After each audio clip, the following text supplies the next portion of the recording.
Boa noite, amigos. Estamos aqui hoje, quinta-feira, 2 de dezembro de 2021, na semana que comemoramos o aniversário de nascimento do nosso querido Winston Churchill, há 147 anos atrás. E a gente vai comemorar juntos num papo com esse convidado muito especial, que é meu amigo Ricardo Sonderman, autor desse livro maravilhoso, que é Churchill e a ciência por trás dos discursos. Boa noite, Ricardo. Boa noite, Flávio. Um prazer ter contigo. Churchill nascia 147 anos atrás. E diferente de algumas grandes figuras históricas do século XX, de antes, ele parece cada vez mais relevante, né? Ele continua relevante nos dias de hoje. A gente vê aí filmes, vídeos, documentários, livros, tudo que é relacionado ao Churchill na internet gera muita repercussão, muito engajamento. Por que isso? Eu acho que, na verdade, é por uma busca do que é correto, uma busca do que é resiliente, uma busca do que seria uma forma correta de enfrentar as dificuldades, né? Ele teve uma vida muito longa e ele teve muitos erros e muitos acertos, né?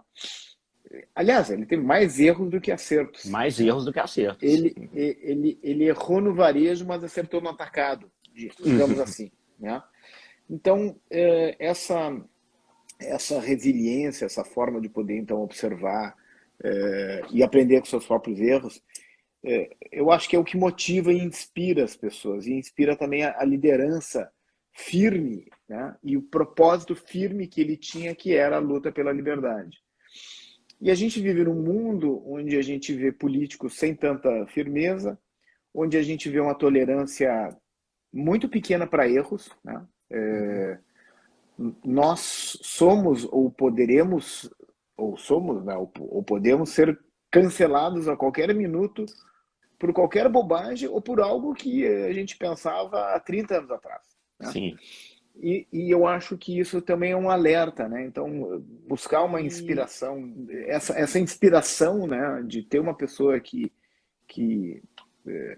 usa a palavra, usa os seus gestos, usa o seu exemplo, né, como algo correto, é o que nos faz, é o que faz ele ser cada vez mais vivo, né?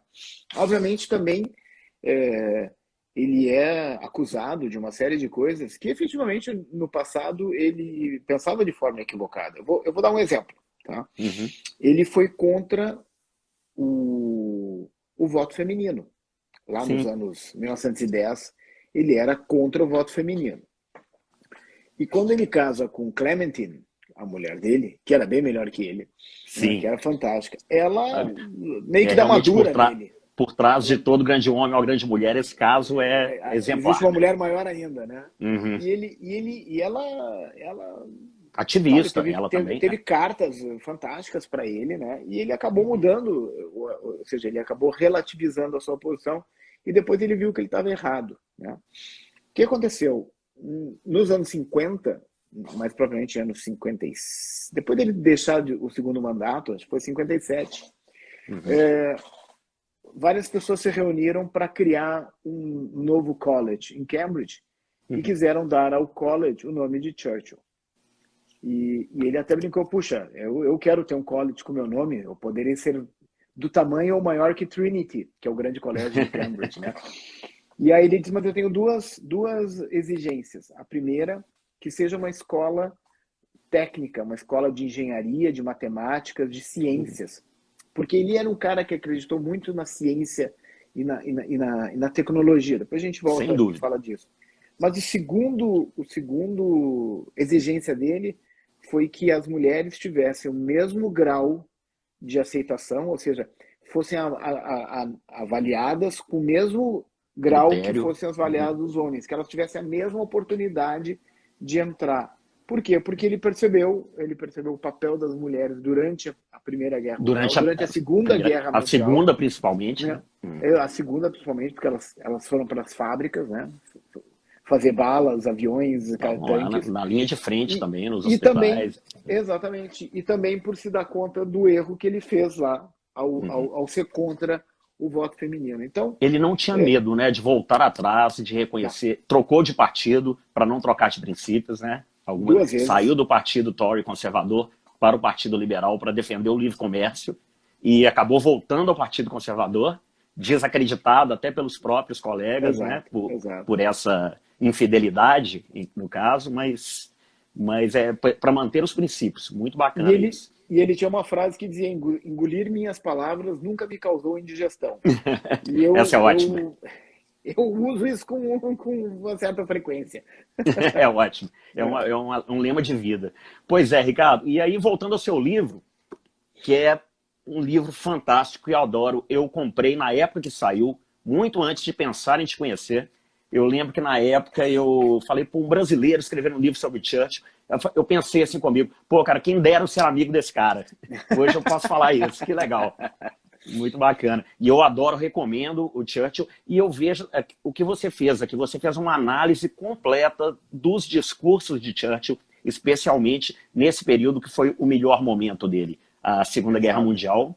Ali, desde o momento que ele assume o cargo de primeiro-ministro, com uma Inglaterra desmotivada, desacreditada, sem ver chances de continuar a guerra, quanto mais de uma vitória contra o nazismo, prestes a estar sozinha, porque a França logo após se renderia, e ele começa ali logo com um discurso que é o sangue, suor, trabalho e lágrimas. Não esquecemos do trabalho, né? Que é importante. E ali ele vai mudando realmente a moral do povo, vai motivando de uma forma assim que única, né? E isso me remete um pouco àquela frase do presidente americano John Kennedy, que eu adoro, que é: Churchill foi aquele que mobilizou a língua inglesa e a levou para a batalha. Isso me remete muito ao subtítulo do seu livro, que é como as palavras se transformam em armas, né?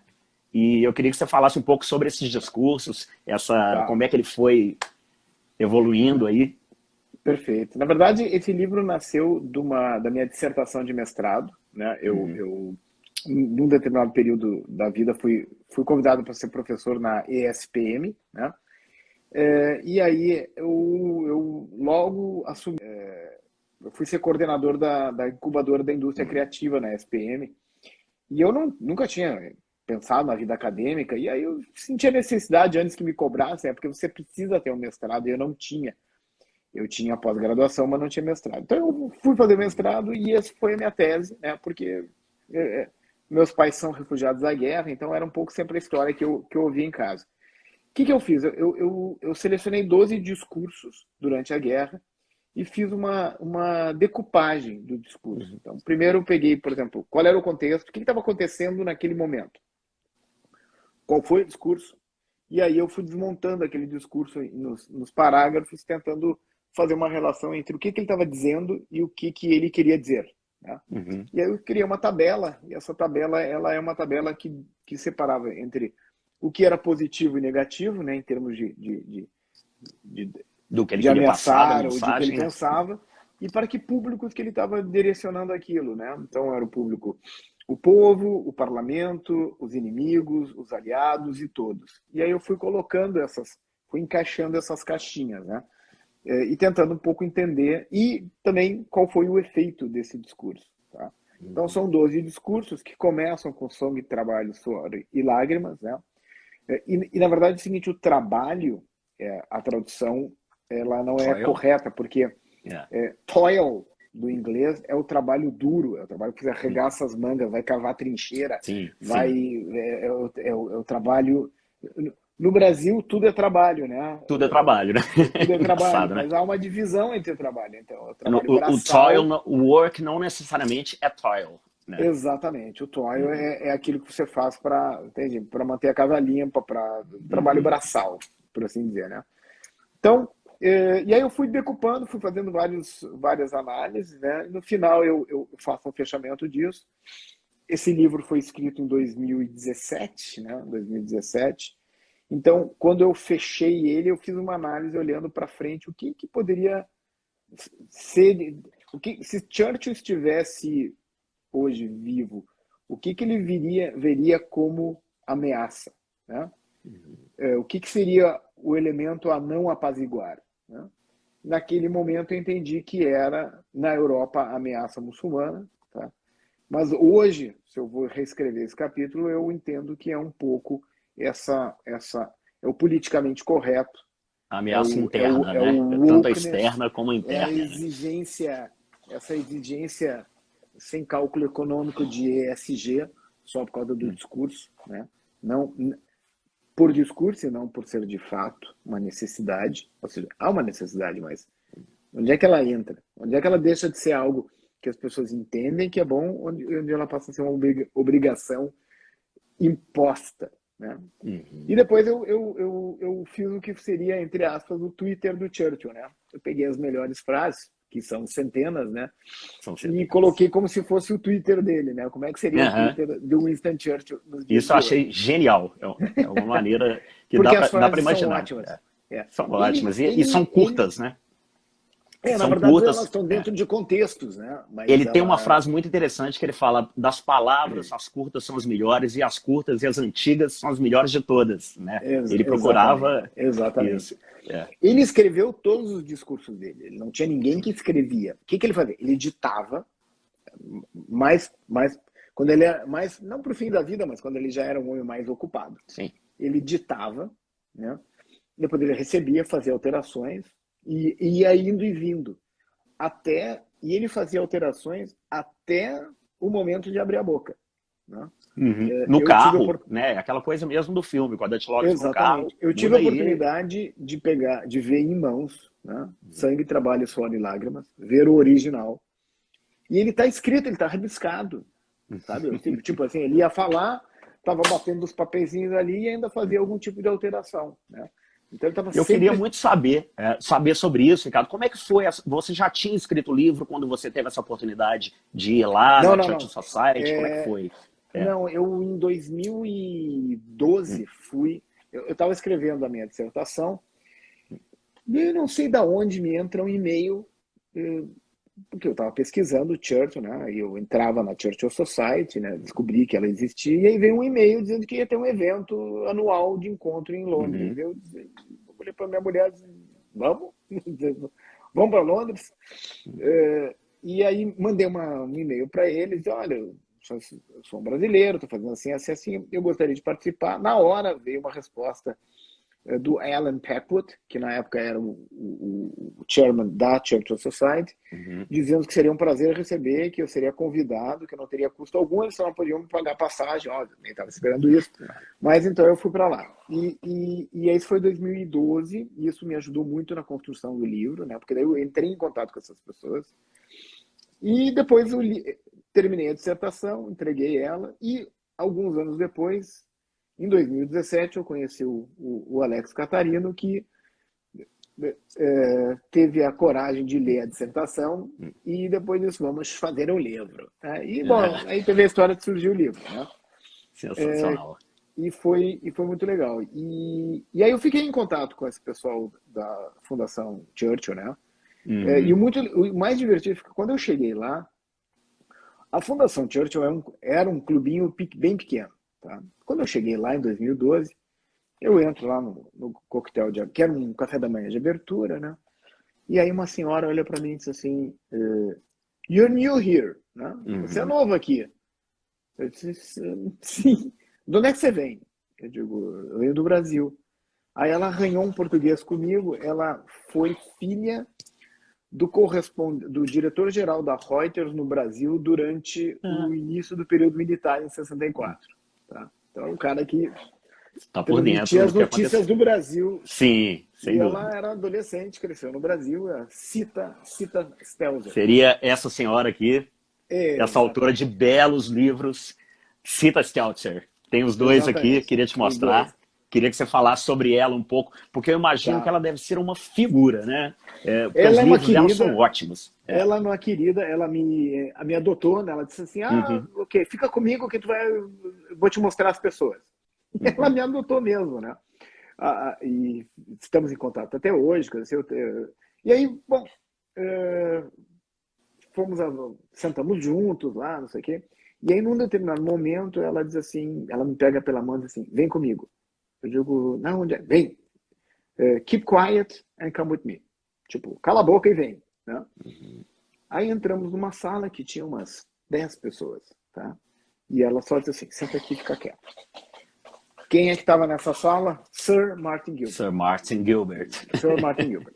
Eu, na O época, biógrafo oficial de Winston oficial e Churchill. o mais importante Da escritor, um dos história. mais importantes escritores sobre esse período da história Sim, no mundo. do mundo, né? Da E história. aí eu tô ouvindo ali, né? Tinha o Sir Geller, que é o chairman até hoje, né, da fundação. E aí, depois pelas tantas, a Cita diz, olha, esse aqui é uma pessoa que veio do Brasil, está escrevendo sobre Churchill. E aí ele olhou para mim, muito prazer, o que você quer saber? Bom, e aí eu perguntei, olha, se não tivesse sido Churchill, se tivesse sido Lord Halley, ele me cortou no meio, Nem não deixou precisou de falar do terminar. Halifax.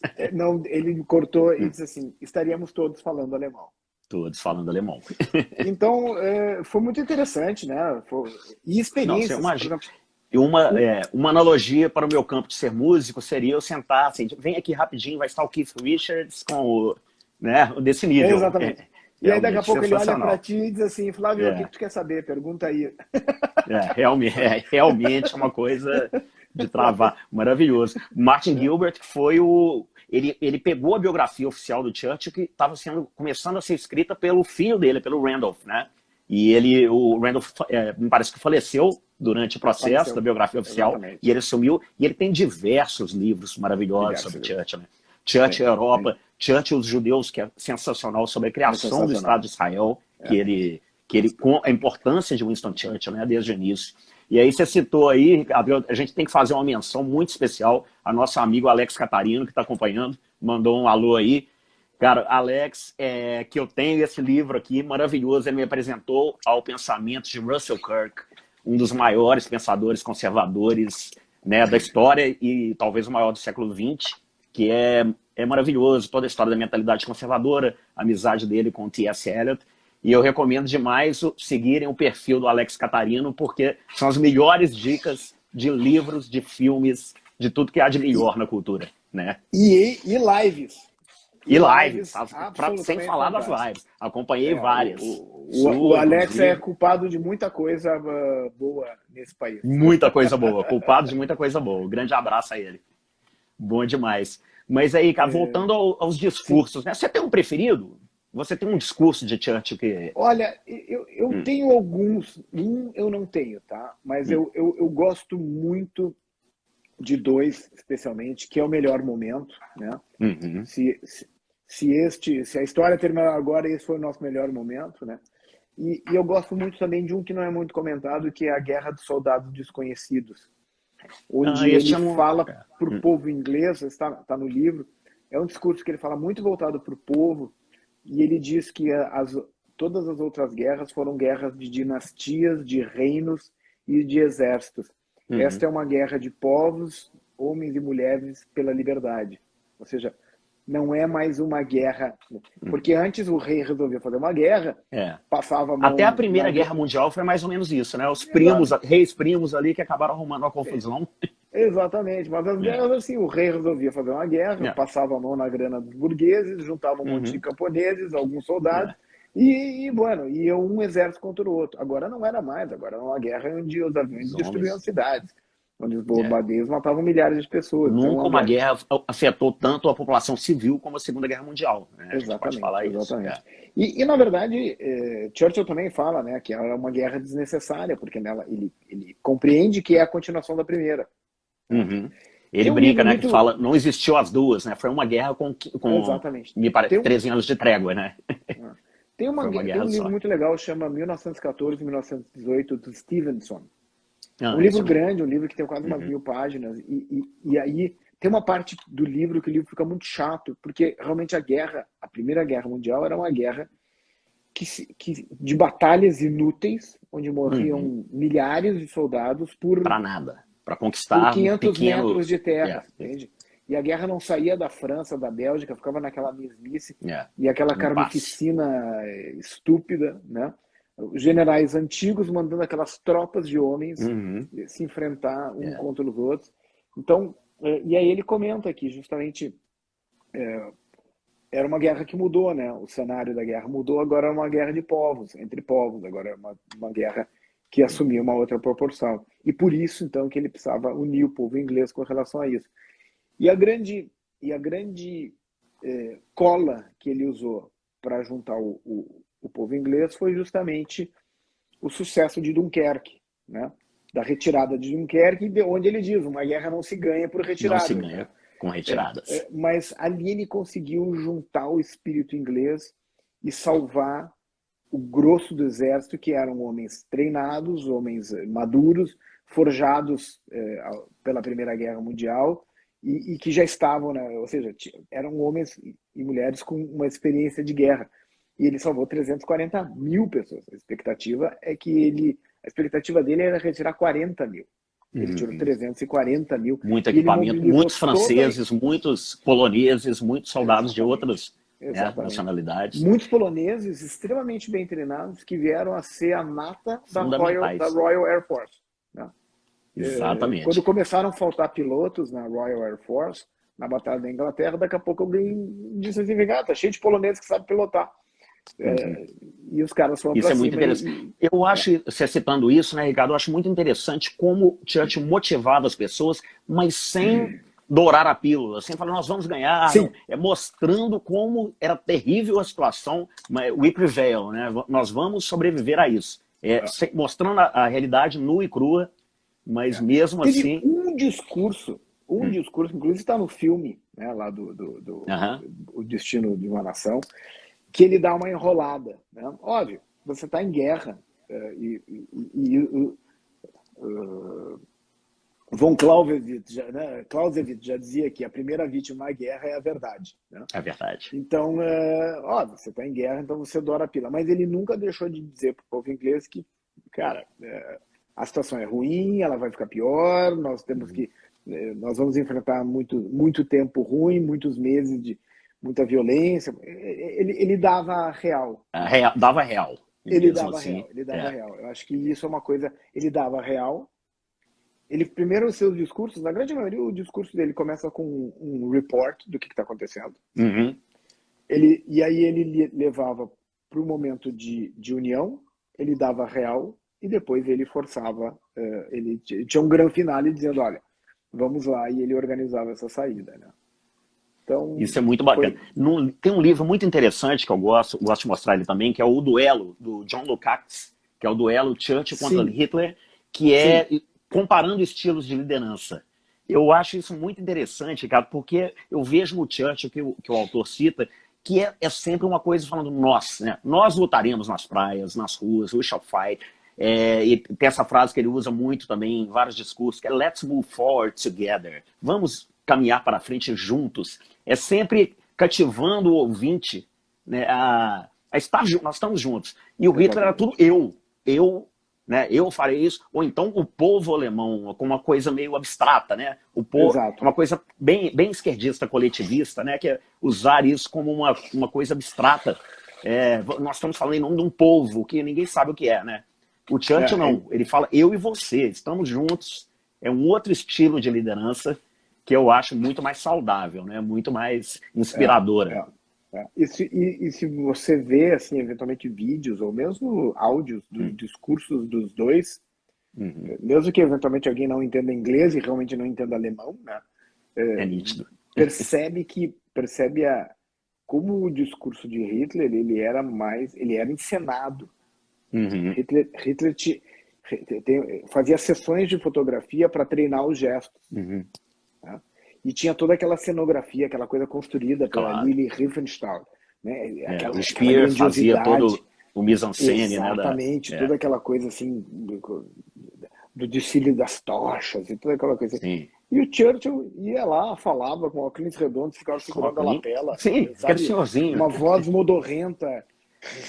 Que, inclusive, ele treinou muito para poder. Ele tinha um problema de um speech problem, né? Que ele falava, os S's não pronunciava muito bem, e ele trabalhava em cima disso, né? E conseguia. Bom, é o conteúdo, né? O que ele provou que o que ele defendia era realmente nobre, era o que interessava. Né? E ele conseguiu fazer e ele conseguiu fazer com que a Inglaterra, que lutou sozinha entre maio de 40, porque daí os franceses já tinham caído, né? Junho de 40 os franceses se renderam. Então, entre junho de 40 e dezembro de 41, praticamente um ano e meio, ele lutou uma guerra mundial sozinho. Sozinho. Contra ou seja, a maior força militar da história, né? Já vista na história. E em vários cenários. Obviamente, a guerra ela estava acontecendo mais no cenário do norte da África, né? Para poder defender as fontes de fornecimento de petróleo e o Mediterrâneo, né? Claro. Então, sei lá. Então foi ele passou passou por um momento ali complicado. E isso, aí eu chego num discurso que é meu preferido pessoalmente, sabe, Ricardo? Que é o Nunca nos renderemos. We shall fight on the beaches, on the landing grounds. Tem toda uma história, também uma memória afetiva para mim, por ser do Iron Maiden. Roqueiro, né? Exatamente. Para quem não sabe, o Iron Maiden usou o discurso de Churchill numa música que se chama Aces High, que é em homenagem aos pilotos da Royal Air Force. O Iron Maiden, além de serem exímios músicos, começa, né? O show, né?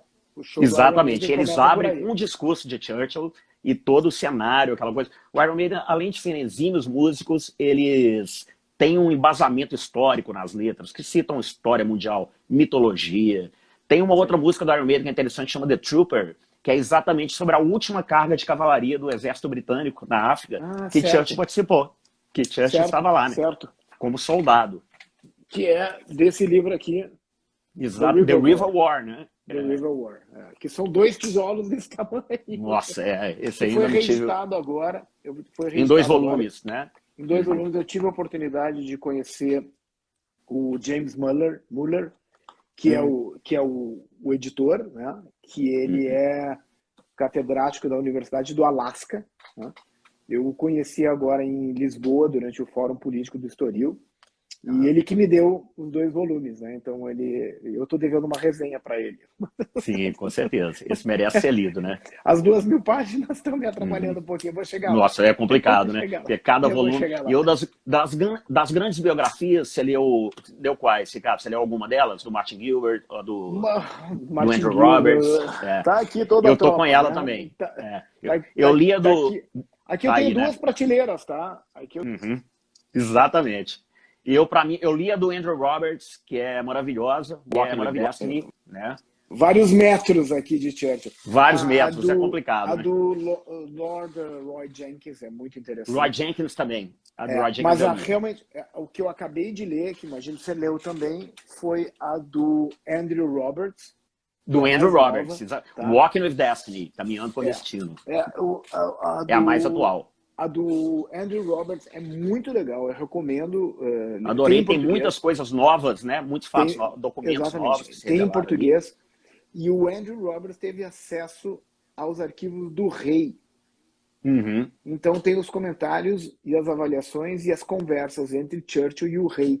E são muito interessantes. É a primeira vez que isso foi revelado. É a primeira vez que alguém teve acesso ao material do rei sobre Churchill. E ele talvez seja um grande nome, né? O Andrew Roberts é um grande historiador vivo sobre Churchill atualmente, né? Hoje sim. O Richard Toy também, né? Mas ele realmente fez uma obra fantástica. E esse aqui também, do Eric Larson, que é o Esplêndido e o Vil, que é um livro que fala dos 90 dias da Batalha da Inglaterra, né? Entre junho e dezembro de 40, né? E aí tem 2 visitas importantes, né? Tem a visita do Harriman, né? Que é o embaixador, o Harriman, embaixador americano, na hora que o Churchill estava... Que, como o Churchill falava, né? Nunca um homem cortejou uma mulher como eu cortejei o presidente americano, né? Para conseguir convencer o Roosevelt a... Exatamente. a entrar. De outros, né? 2 assessores importantes do Roosevelt. O Hopkins, né? Hopkins, né? Que era o homem de confiança do Roosevelt. E justamente ele foi para lá, os 2 foram para lá em momentos diferentes, para testar a temperatura de Churchill, saber se valia a pena ajudar o Churchill, porque eles tinham dúvidas. E aí os 2 realmente voltaram encantados. Bom, olha, fizeram... Que até tem uma história, né, Ricardo? Você pode falar aí sobre o Roosevelt, na verdade, ele tinha inicialmente uma certa antipatia do Churchill, sim, né? Sim, sim. É uma história interessante essa. E com certa razão, tá? Porque o Churchill conheceu o Roosevelt entre a Primeira e a Segunda Guerra Mundial. O Roosevelt era um assessor da Marinha, era um cara que estava lá, né? E o Churchill era mais velho que ele, né? Ele foi acompanhar o Woodrow Wilson, né? Que era o presidente americano na época. Wilson, e ele meio que desdenhou, assim, claro. fez pouco caso fez pouco caso. Assessor do presidente, não enche meu saco, eu sou o Churchill. Claro, eu sou, né? E exatamente. Aparentemente o Roosevelt não E aqui o Roosevelt provavelmente falou, now you love me, né? Now you love me. Exatamente. Mas eles criaram essa amizade que foi fundamental, né? O Churchill sabia que a Inglaterra podia lutar um pouco sozinha, mas para a vitória, os Estados Unidos... Agora tem o Roosevelt, tem várias biografias sobre o Roosevelt. O Roosevelt é um cara... ele era americano e ele percebeu que haveria uma troca de império. Tá? Então, uma das imposições dele, uma das coisas que ele disse para o Churchill foi assim, tá, você é um defensor do livre mercado, ok? Então, por que tu tem colônias? Por que tu não abre mão das tuas colônias para ter, né, já que tu acredita em livre mercado? E o Churchill, que era um homem nascido no período da Rainha Vitória, que nasceu com o Império, era um imperialista. Inglaterra vitoriana, né? Uma coisa. Apesar de ter sido um defensor do free trade, né? Sempre foi um defensor do livre comércio, né? Mas... E aí, uma das imposições do Roosevelt foi que o Império Britânico deixasse de existir ou diminuísse radicalmente. E foi acabando normalmente, porque os povos quiseram se independizar. E então, de certa forma, Churchill brilhantemente criou o artifício do Commonwealth e utilizou a Rainha Elizabeth, quando ela entrou, para ser a grande vendedora do Commonwealth, essa comunidade, né? Não somos submissos, colônias, mas... Exatamente. Então é uma coisa interessante, mas havia certamente uma disputa muito grande entre os dois, e o Roosevelt percebeu que now it's time for America, né? Já vinha sendo, a América já vinha sendo o grande motor do mundo, e aí depois da Segunda Guerra eles iriam ocupar esse espaço e fatalmente haveria uma disputa com a Rússia, com a União Soviética, né? E aí Churchill passaria para o segundo nível, para o segundo posição. Segundo plano. Tanto que no final da guerra, né, no último ano, ou ano e meio por aí, o Churchill já está muito cansado. Ele já não é mais o homem brilhante que ele era. Viajando, cruzando o oceano, né? Uma loucura, a gente já não tem um volume de discursos importantes do Churchill, tá? Porque ele tá o próprio Stalin, como um ditador que só respeitava a força, falava, esse Império Britânico já não tem mais a força que tinha. E tem um evento que Churchill vai visitar o Stalin, e eles fazem aquele famoso mapa onde o Churchill redesenha com o Stalin a Europa e coloca aqueles percentuais de participação. E aí eu acho que o Stalin sentiu, tá, esse velho aí, eu vou comer, o papo eu vou passar por cima dele, né? E tal.